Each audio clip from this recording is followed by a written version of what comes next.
Okay, well, that was odd. Honestly, it just ended, so I'll start another one. I'll just do it as part two here. This is a very good question that was asked that I looked more into, and I was like, you know what? There's enough here, it can be used as a source. The question is, can a Christian be cursed? Short answer, no, but you can believe that you are. Why? Because this goes back to what I was talking about the other video about, what power is being used to fuel the curse. Is it going to be demonic? Is it going to be elements taken from your environment? Whether or not you have to buy them, you have to go order them from eBay or whatever. Your better bet is to probably find someone who is a practitioner and go acquire the items directly from them for best results. Not order them through eBay. Jeez. Having all that stuff pass through other people's hands, that's liable to go awry in some way, shape, or form. So God, angelic, God, heavenly, whatever you want to use. And then there's demonic, which I want to say, because of Satan's title as the father of lies, that curses would fall in there somewhere as well. The prince of the power of the air, and I want to say there was another title that he that belongs to him as well. And then what is natural, which is like Wiccans and sometimes witches with what they do. Three main types of power right there. I am not aware of any natural power or any other type that falls outside of that. I do not know of anything else, just those three. So, can a Christian be cursed? Like I said, short answer is no. And as this Bible talks, as this site here talks about, the Bible tells us that like a fluttering sparrow or a darting swallow, an undeserved curse does not come to rest. Proverbs 26:2. This means that foolish curses have no effect. God does not allow his children to be cursed. God is sovereign. No one has the power to curse whom God has decided to bless. God is the only one able to pronounce judgment. So the idea here is that God, even though he has the power to curse, he is, according to what is saying here, that God, all curses, he has the final say whenever there is curses or blessings to be made.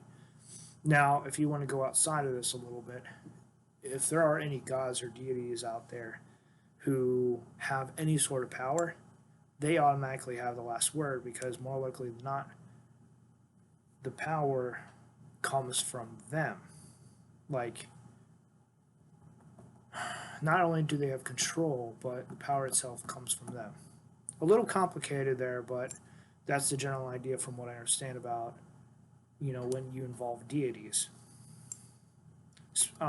Whether or not, it can be debated on whether or not the power directly comes from them or not, but that gives me a headache, and I really don't want to go down that.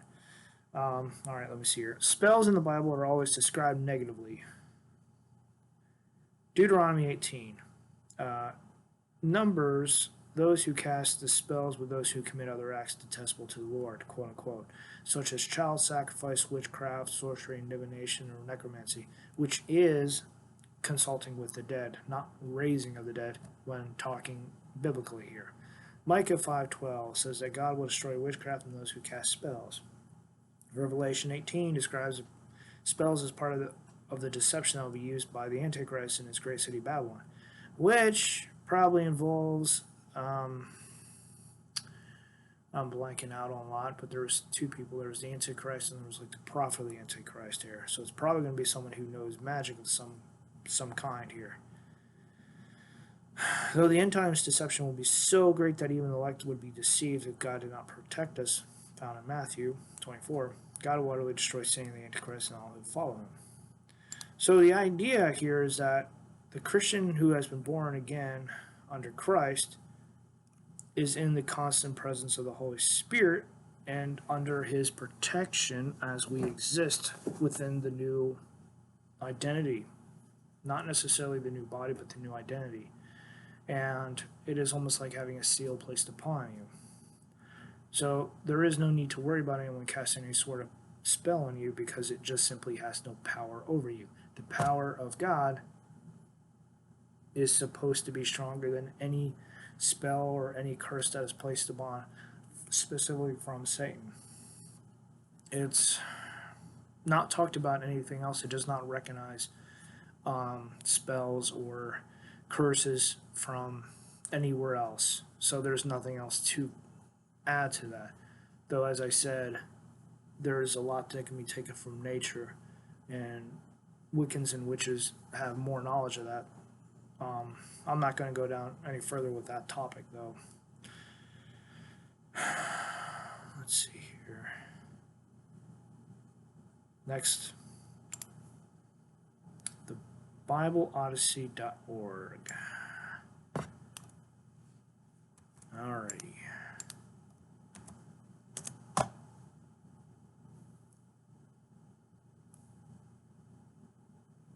Curses in the Hebrew Bible. Can words do harm? The Hebrew Bible answered the question in different ways. At least 3 Hebrew verbs, Allah, arar, and kolal, can be translated curse, though these terms cover a variety of oaths, imprecations, maledictions. So the idea here, and I'll just sum this up, is curses can be human or divine, oral or written, personal or collective. Some curses are binding, whereas others are conditional, such as covenant curses pronounced in Deuteronomy 27 through 29. Depending on their purpose and context, biblical curses can be approved or condemned, collective or individual, and they may combine political and theological aims. Jeremiah 24:9. Curses in the Hebrew Bible are varied and innovative, ranging from ethnic curses against the Gibeonites in Joshua 9 to curses that morph into blessings, Numbers 22-24. Insults hurled at King David, and a curse in the form of a flying scroll, Zechariah 5. Curses are sometimes figures of speech as well. The curse on the serpent in Genesis 3:14 is really judgment expressed as a curse. And if the people of Israel are truly subject to divine sovereignty, then on what grounds could they justify invoking God's power against others, as in Exodus 27? Anyway, there's a lot of good stuff here. So I recommend checking this out. But the whole idea is that it talks about covenants. Let me see here. The biblical sacrifice could include curses. Yes, this one part here, and I will read it, was mentioned in That the World May Know series that I mentioned earlier, about how God made a covenant with Abram, and when the animals were cut and on the altar with the blood there, God himself walked between the two, saying, let me see here. I'll just read this out here. God commands Abram to cut animals as well. Such cutting the animals is a conditional curse that warns parties of what will happen if they fail to uphold its terms. And those who transgress my covenant and did not keep the terms of the covenant that they made before me, I will make like the calf when they cut it in two and pass between its parts. The curse-like penalty of an individual being completely cut off from the people punishes failure to observe Passover, the Day of Atonement, properly. Slaughtering animals outside. Yeah, so this whole thing here, That the World May Know series, that one episode that I watched was highlighted about the covenant that God made with the people and how he himself walked through it. Incredibly powerful. So God himself has been in at least one known covenant that had a curse attached to it. Interesting. Let's see here. That's pretty much about it here. At the very end here, you got biblical curses sometimes fail to work, or they can work in reverse, backfiring as it were, as in the story of Balaam, which God directly interfered and told him to bless the children of Israel because they were under a blessing already, not to be cursed. So, yeah. Through a great variety of forms and uses, biblical curses typically serve to affirm the sovereignty of God of Israel. Yeah. to affirm the sovereignty. There we go. Next one. The digitalcommons.andrews.edu. And I will highlight after this the rule of three. I'll just do a rundown on the site there. Now there are more sites out there than this. Now this one's rather long, and I'm not going to do all of that. I'll just say that this particular thing asked a question of, answers the whole how curses impact people in a biblical response. In today's world, honestly, through what you see, through what you hear, through laying of hands on, it's not necessarily that curses will pass through sight. It has to be it has to be written in written form. You have to have triggered it somehow. It's two. Laying of hands on, I believe, even though that's not mentioned anywhere, but that's from accounts that I've heard, and that may not necessarily be curse related either. I am aware of that.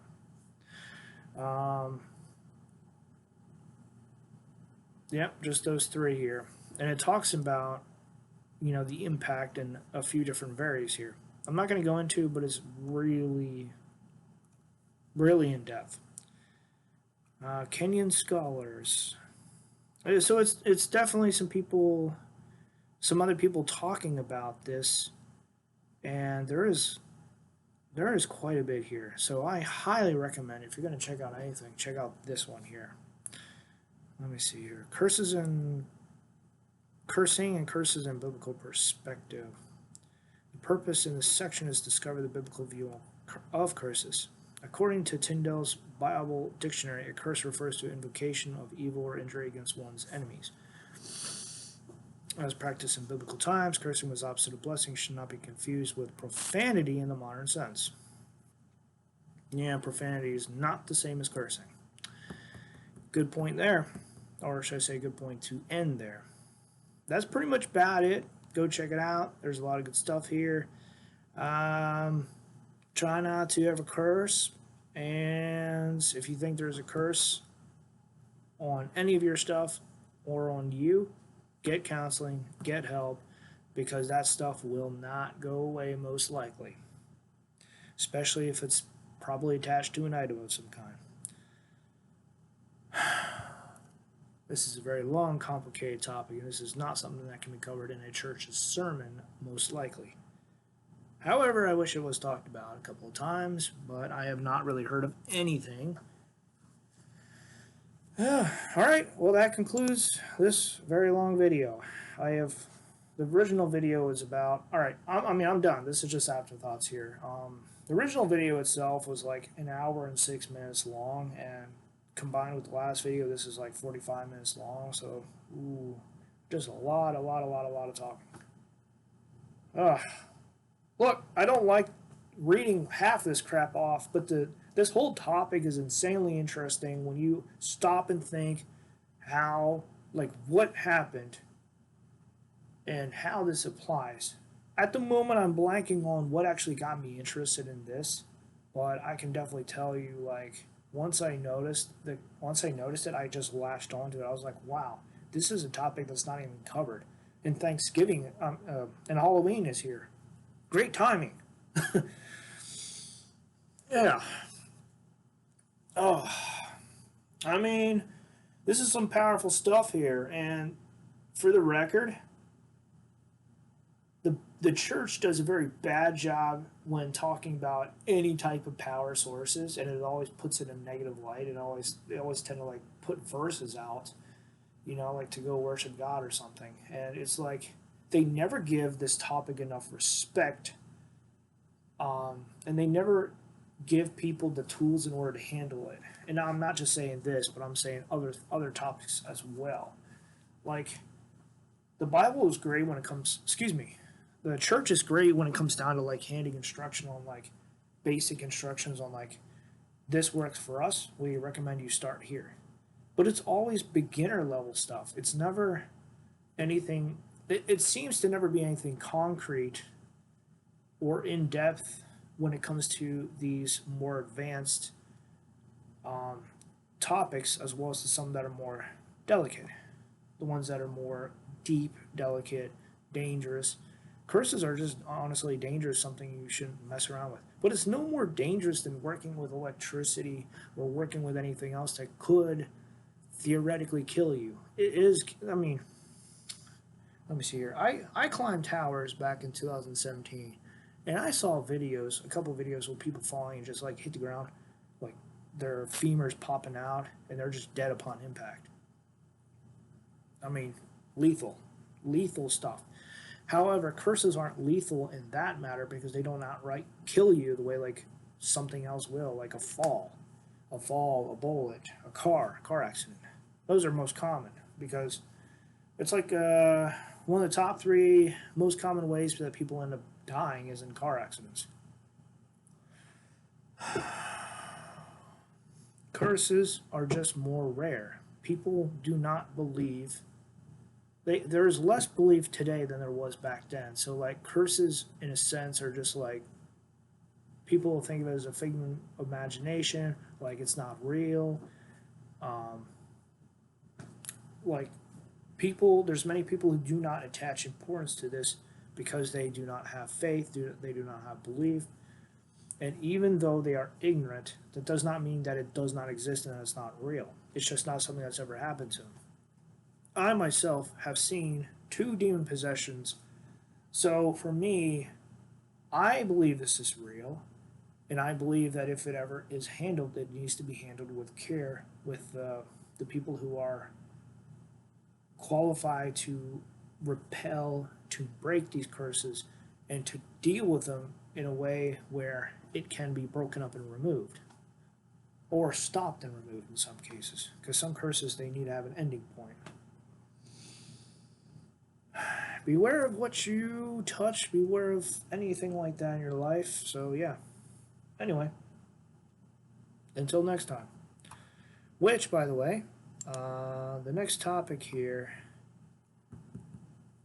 Let me see. The next topic is going to be on God and the Void. I will give Thinking Ape credit for that. However, there's going to be more to it, so stay tuned. It'll take a little bit of research, but there'll be some video clips I'll be adding, so this will be a good topic. And it will strive to answer more about, as I said, basically God, the void that is. Anyway, I'll just end it here and just stay tuned. It's a good topic.